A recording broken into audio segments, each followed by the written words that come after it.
किसी जमाने में जिस मुख्तार की पूर्वांचल में तूती बोलती थी, सजा मिलने के बाद वो खूंखार माफिया जेल की बैरक में बेचैन है, गुमसुम है, किसी से कुछ बोल नहीं रहा है।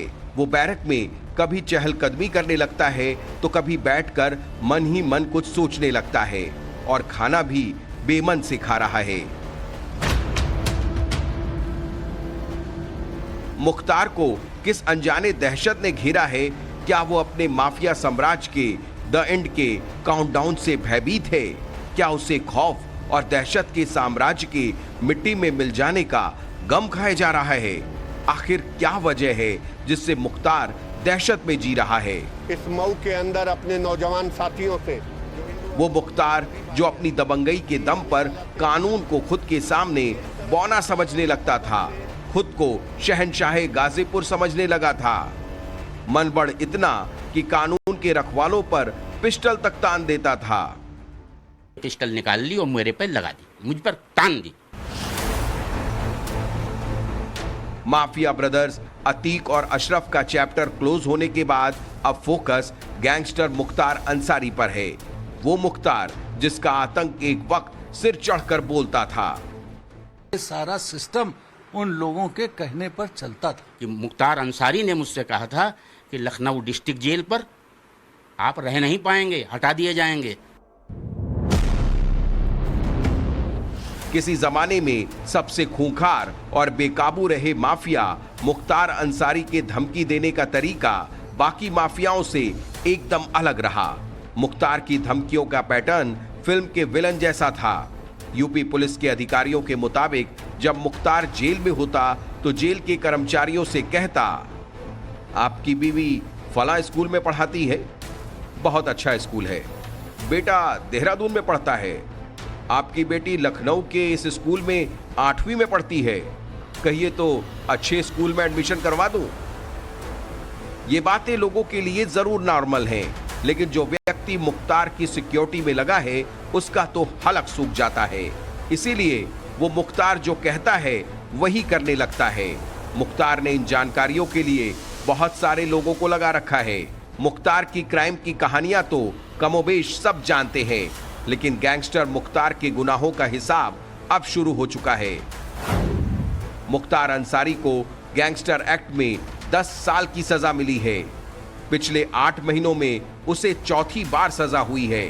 कोर्ट ने मुख्तार के भाई और सांसद अफजाल अंसारी को भी 4 साल की सजा सुनाई।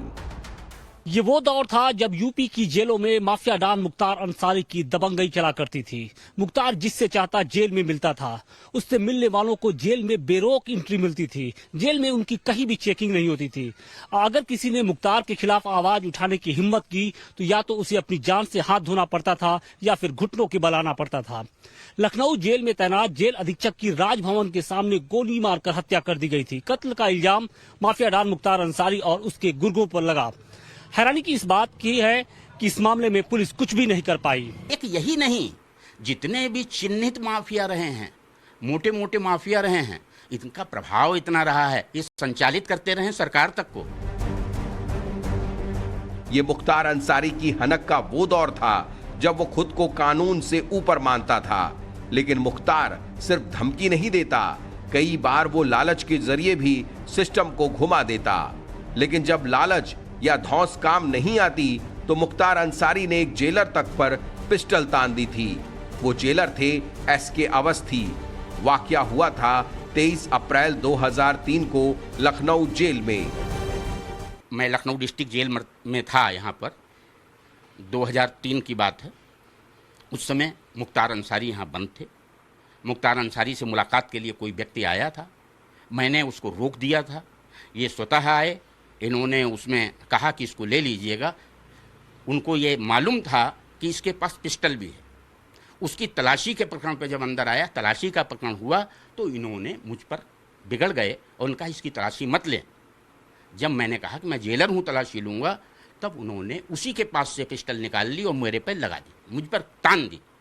लगाई नहीं, मुझ पर तान दी। मैंने ये बातें समझदारी जी आए थे यहाँ पर। मुख्तार अंसारी की ये हनक ऐसे ही नहीं थी। हुकूमत चाहे समाजवादी पार्टी की रही हो या बीएसपी की, मुख्तार सत्ता संरक्षित माननीय के रूप में जेलों में अपनी हनक दिखाता रहा, जेलों को अपनी ऐशगाह बनाता रहा। करीब 4 दशक तक कानून के शिकंजे से दूर रहे मुख्तार अंसारी की सजा का पहला सबब जेल ही बनी। लखनऊ जेल के तत्कालीन जेलर एसके अवस्थी को जान से मारने की धमकी देने के मामले में एमपी एमएलए कोर्ट ने मुख्तार अंसारी को बरी कर दिया, लेकिन इलाहाबाद हाई कोर्ट की लखनऊ खंडपीठ ने निचली अदालत के फैसले को पलट दिया और मुख्तार अंसारी को 7 साल की सजा सुनाई। वैसे तो साल 2005 से जेल मुख्तार का घर हो गया था। यूपी की जेलों में मुख्तार के रुआब का एक नमूना गाजीपुर जेल का किस्सा है। 2005 में मऊ में हिंसा भड़काने के बाद मुख्तार अंसारी ने सरेंडर कर दिया। उसे गाजीपुर जेल में रखा गया। जब मुख्तार ने अपनी पसंदीदा मछली खाने के लिए जेल के अंदर ही तालाब खुदवा दिया। उसके बैडमिंटन खेलने के लिए गाजीपुर जेल में बकायदा कोर्ट बनवाया गया, जिसमें डीएम समेत बड़े अधिकारी उसके साथ बैडमिंटन खेला करते थे। गाजीपुर जेल पर मैं जबकि गया हूं तो मेरी जानकारी में आया है कि डीएम एसपी तक बैडमिंटन खेलने के लिए आया करते थे। अधिकारी उससे बीच बीच में आया करते थे मिलने के लिए। उसने इतना प्रभाव था कि तालाब में, जेल के अंदर तालाब था, उसमें मछलियां अपनी डलवा रखी थी। मेरे पूर्व की बात है। जेल की सलाखों के पीछे जो रसूख मुख्तार ने जिया, उसके आगे अतीक का जलवा भी फीका ही रहा। गाजीपुर जेल में 90 के दशक में तैनात एक अधिकारी बताते हैं कि उस वक्त टेलीमोबाइल फोन जो है उसका चलन नहीं था। बात करने के लिए लैंडलाइन फोन हुआ करता था और इसी लैंडलाइन फोन का जब बिल देखा गया उस वक्त, तो इसका ग्राफ मुख्तार के अपराध के ग्राफ की तरफ बढ़ने लगा। जब खोजबीन हुई, छानबीन हुई, तो ये पता चला कि ये जेल अधिकारियों के कारण नहीं बढ़ा है। ये इसलिए बढ़ा है क्योंकि मुख्तार जेल के अंदर से अपने अपराध का साम्राज्य चलाता था। ऐसा है ना, जैसे 300-400 जो ये लगी है दमकल, जब वो आएगा तभी। तस्वीरें मुख्तार के तमाम जेल कांड के पहले की हैं। वो साल था 2005, जब यूपी के पूर्वांचल का जिला मऊ दंगे की आग में झुलस रहा था। सड़कों पर कहीं सन्नाटा था तो कहीं उन्मादी भीड़। पुलिस की गाड़ियों का सायरन कहीं कहीं सन्नाटों को तोड़ रहा था। इसी बीच मऊ की सड़कों पर खुली जीप में हथियार लहराते और मूंछों पर ताव देते एक माफिया नमूदार हुआ। न प्रशासन का खौफ, न कानून की चिंता। यूं लगा वो खुद सरकार है। वो माफिया था मुख्तार अंसारी। उत्तर प्रदेश में खौफ का पर्याय बनी ये तस्वीरें खिंचवाने से कुछ महीने बाद मुख्तार अंसारी जेल चला गया। लेकिन क्या जेल की दीवारों ने मुख्तार के अपराध की रफ्तार को रोक लिया? इसका जवाब पिछले महीने इलाहाबाद कोर्ट की एक टिप्पणी देती है। 23 मार्च 2023 को एक शूटर की जमानत पर सुनवाई करते हुए हाई कोर्ट ने कहा, मुख्तार अंसारी देश का सबसे खूंखार अपराधी गिरोह है। पिछले 18 सालों से सलाखों के पीछे बंद मुख्तार सत्ता की सरपरस्ती में अपराध की मुख्तारी इतनी मजबूत हुई कि वो सबसे बेफिक्र अपने अपराध के साम्राज्य का विस्तार करता रहा। पुलिसिया जांच के मुताबिक मुख्तार अंसारी का गैंग 8 राज्यों में फैला है। फिर चाहे वो मुंबई हो, गुजरात हो या फिर पंजाब, हरियाणा, राजस्थान, बिहार, दिल्ली और मध्य प्रदेश। मुख्तार जेल से ही गैंग चलाता रहा और जेल में अपनी मनमर्जी भी करता रहा। एक बार क्रिकेट मैच देखने के लिए जेल में अपनी मर्जी से केबल लगवा रहा था, लेकिन जब जेलर ने रोक टोक की तो मुख्तार ने न सिर्फ आईजी की धौंस दी, बल्कि आईजी भी उस दिन जेल में मुख्तार से मिलने पहुंच गए। तो एक ऐसा था कि मैच उस समय चल रहा था, उस समय शायद डिश वगैरह का नहीं व्यवस्था थी, तो केबल लगाया जाता था। तो उसने कहा हम केबल लगवा लेंगे। तो हमने जो है वो उसने आदमी बुला लिया और केबल लगना शुरू भी हो गया। तो इत्तेफाक से हमने कहा ये आदमी मेन वॉल पे कैसे चढ़ा है भाई, उतारो इसको। तो बोला साहब हम केबल लगाए, उसको निकालो वहां से। तो हमने कहा भाई केबल वेबल नहीं, भाई परमिशन हो, आईजी साहब से परमिशन हो, ये हो, तो हम लगा देंगे, हमें कोई आपत्ति नहीं, मगर नियम नहीं है केबल लगाने का। जो टीवी पे आ रहा है, जो चैनल वगैरह आते हैं नॉर्मल, उसमें जो सब बैरक में लगे वही है। अब अलग से हम कैसे लगवा दें? तो बोले कि अच्छा, तो आईजी साहब जो हैं वो आदेश करेंगे। हमने कहा, तो बोले कि अभी आईजी साहब 5 बजे आएंगे आपके यहाँ। तो हमने कहा ठीक है, और आईजी साहब आए मिलने के लिए मुख्तार से। हाँ, जेल में मिलने के लिए आए। खैर मिल करके वो अपना जाने लगे। तभी हमने कहा भाई वो केबल के लिए बात कर लिया। मुख्तार का ये रसूख एक लंबे वक्त तक उत्तर प्रदेश की सियासत में बरकरार रहा। मुख्तार का जो दरबार कभी फाटक पर लगता था, वो जेलों में लगने लगा। ऐशो आराम के सारे इंतजाम वहीं तैयार कर लिए गए। ये वो दौर था जब यूपी की जेलों में माफिया डॉन मुख्तार अंसारी की दबंगई चला करती थी। मुख्तार जिससे चाहता जेल में मिलता था। उससे मिलने वालों को जेल में बेरोक एंट्री मिलती थी। जेल में उनकी कहीं भी चेकिंग नहीं होती थी। अगर किसी ने मुख्तार के खिलाफ आवाज उठाने की हिम्मत की तो या तो उसे अपनी जान से हाथ धोना पड़ता था या फिर घुटनों के बल आना पड़ता था। लखनऊ जेल में तैनात जेल अधीक्षक की राजभवन के सामने गोली मारकर हत्या कर दी गई थी। कत्ल का इल्जाम माफिया डॉन मुख्तार अंसारी और उसके गुर्गों पर लगा। हैरानी की इस बात की है कि इस मामले में पुलिस कुछ भी नहीं कर पाई। कहा जाता है कि मुख्तार को जेल से भी कभी गुरेज नहीं रहा। उसके माफिया नेटवर्क का कंट्रोल रूम जेल की बैरक होती, जहां से वो अपने दुश्मनों की हत्या से लेकर दूसरे अपराध को अंजाम देने के फरमान देता। इसे ऐसे समझ सकते हैं कि मुख्तार पे दर्ज 61 मुकदमों में से हत्या के 8 केस जेल में रहते वक्त दर्ज हुए। जेल में मुख्तार को नया दर्शन मिला।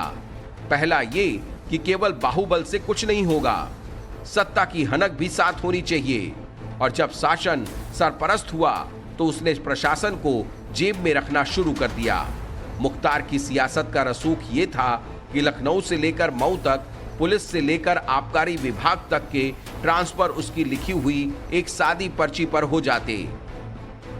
साल 2000 के बाद तो जलवा ऐसा था कि ट्रायल के बीच लखनऊ जेल में मुख्तार जेल से इलाज के बहाने बाहर निकला और लाव लश्कर के साथ डीजीपी ऑफिस पहुंच गया। आईजी को 250 पुलिस वालों की ट्रांसफर की लिस्ट थमा दी। सत्ता पक्ष के अफसर ने हामी भर दी।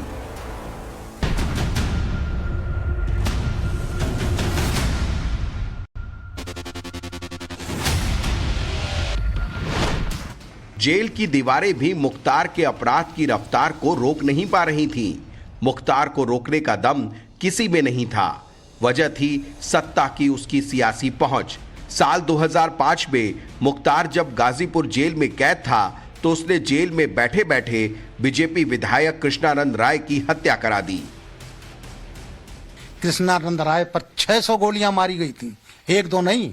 मुलायम सिंह जी की सरकार थी, सबको मालूम था। मैं उसमें आईजी लॉ एंड ऑर्डर होता था प्रदेश का, सबको मालूम था। पूरे शूटर पहुंच गए हैं और वहां तक की जो शीर्ष पर बैठे थे सत्ता में, उनको भी बता दिया गया था। लेकिन उस सरकार की साजिश से मारा गया। कृष्णानंद राय को 500 गोलियां मारी जाती हैं। इसके बाद लाइट मशीन गन लाया गया, वो पकड़ा गया। और जैसे पकड़ा गया तो डीएसपी को प्रताड़ित करके उसको इस्तीफा देना पड़ा। एक तरफ मुख्तार कैद में ही अपने आपराधिक साम्राज्य का विस्तार करता रहा, दूसरी ओर समाजवादी पार्टी और बीएसपी के शह पर अपने और अपने परिवार का सियासी भविष्य सुरक्षित करते हुए गाजीपुर, मऊ और बनारस जैसे जिलों का राजनीति का रंग तय करता रहा। लेकिन 2017 के यूपी विधानसभा चुनाव में उसकी ये माफियागिरी बड़ा मुद्दा बन गई। जिस मऊ में मुख्तार के आतंक और सियासी रसूख का जलवा था, वहां की चुनावी रैली में पीएम मोदी ने भी माफिया को सत्ता की सरपरस्ती पर सवाल उठाए। यहां कोई भी बाहुबली जेल जाता है तो मुस्कुराता हुआ जाता है, ऐसा क्यों भाई? ये जरा हमें समझाइए भाई। कोई जेल जाता है तो मुस्कुराता हुआ, कैमरा के सामने फोटो निकालता हुआ जाता है, क्या कारण है? ये इसलिए है कि यहां जेल गुनाहित कामों करने के लिए, गैर कानूनी गतिविधि करने के लिए अंदर बैठ करके बाहर अपनी गैंग से भयंकर कांड कराने के लिए जेल उनके लिए महल होता है। जरा यहां से मेरा मैसेज पहुंचा देना, मेरा संदेश पहुंचा देना, जमाना बदल चुका है। जाहिर है निशाने पर मुख्तार का ही रसूख था। 11 मार्च 2017 के बाद यूपी में सरकार बदल गई। योगी आदित्यनाथ यूपी के सीएम बने और फिर उन्होंने पीएम मोदी के वायदे पर अमल शुरू कर दिया। माफियाओं को मिट्टी में मिलाने के मिशन पर लग गए। अब ये बड़ा इंप्रेशन है, जिनके इशारों पर यूपी में कभी सरकारें उठती बैठती थी, वक्त के सामने आज वो घुटनों पर हैं। के आवास का पैसा, नाली और गलियों का पैसा, ये सब हड़पने वाले लोग कौन थे? इन माफियाओं को उठा करके आज हमने जेल के अंदर, सीकटों के अंदर बंद करके रखा है। ये जो लूटते थे और फिर छाती चौड़ी करके चलते थे, आज आप देख रहे होंगे गले में तख्ती लटका करके जान की भीख मांगते हुए फिर रहे हैं। जेल से समांतर सत्ता चला रहे मुख्तार को सलाखों के पीछे पहली बार डर तब लगा जब 10 जुलाई 2018 को उसके करीबी माफिया मुन्ना बजरंगी की बागपत जेल में हत्या हो गई। तब मुख्तार ने खुद को यूपी के बाहर निकालने के लिए एड़ी चोटी का जोर लगा दिया। उसे कामयाबी तब मिली जब पंजाब पुलिस वहां एक दर्ज मुकदमे के सिलसिले में यूपी से उसे ले गई। इसके बाद वो पंजाब की जेल में ही जम गया। यूपी की योगी सरकार और पंजाब की तत्कालीन कांग्रेस सरकार में मुख्तार को रखने और लाने को लेकर ठन गई। यूपी पुलिस ने 26 बार प्रोडक्शन वारंट लगाया, लेकिन मुख्तार को वापस नहीं ला सकी। आखिरकार यूपी सरकार को सुप्रीम कोर्ट जाना पड़ा। 2 साल 3 महीने के अथक मेहनत के बाद यूपी पुलिस मुख्तार की घर वापसी करा पाई। मुख्तार अंसारी को पंजाब की रोपड़ जेल से अप्रैल 2021 में यूपी की बांदा जेल शिफ्ट किया गया। बांदा जेल में मुख्तार अंसारी की कभी तूती बोलती थी, और जब मुख्तार बांदा जेल आया, इसका असर यह हुआ कि कोई जेलर इस जेल का चार्ज लेने के लिए तैयार नहीं हुआ। 1.5 साल तक जेलर की कुर्सी खाली रही। 3 बार सीनियर सुपरिटेंडेंट की तैनाती का प्रयास किया गया, लेकिन तीनों ही बार कोई न कोई बहाना बनाकर मना कर दिया जाता। बांदा जेल में मुख्तार जितनी देर अपनी बैरक से बाहर रहता, तब तक जेल के उस हिस्से के सीसीटीवी बंद रहते थे, ताकि वो किससे मिल रहा है ये किसी को पता न चले। हालांकि बाद में 2 जेल अधिकारियों विजय विक्रम सिंह और AK सिंह को भेजा गया, लेकिन जून 2022 में एक डिप्टी जेलर और 4 बंदी रक्षकों को मुख्तार पर नरमी बरतने और उसे खास सुविधाएं देने पर सस्पेंड भी किया जा चुका है। सूत्र बताते हैं कि तब मुख्तार की बैरक में दशहरी आम के साथ साथ होटल का खाना मिला था। जेल की सजा काट रहे मुख्तार को SUV का शौक भी खूब रहा है। उसके SUV बेड़े में कई गाड़ियां होती थीं। उन गाड़ियों की सीरीज कोई भी हो, लेकिन आखिरी नंबर 786 हुआ करता था। मुख्तार की गाड़ी या उसके काफिले की गाड़ियों का ड्राइवर बनना आसान नहीं था। ड्राइवर वही बन सकता था जो दुश्मनों को दूर से पहचानता हो और किसी भी रास्ते से गाड़ी निकालने में एक्सपर्ट हो। लेकिन अब मुख्तार के लिए SUV की सवारी सपने वाली बात हो गई है। योगी राज में उसकी पूरी क्राइम कुंडली फिर से खोल दी गई है। जो मुख्तार कभी सत्ता के सहयोग से मिले राजयोग से बेलगाम हो गया था, अब उसका नंबर आ चुका है। कानून अब न सिर्फ उसकी बल्कि उसके परिवार की भी लगाम कस रहा है।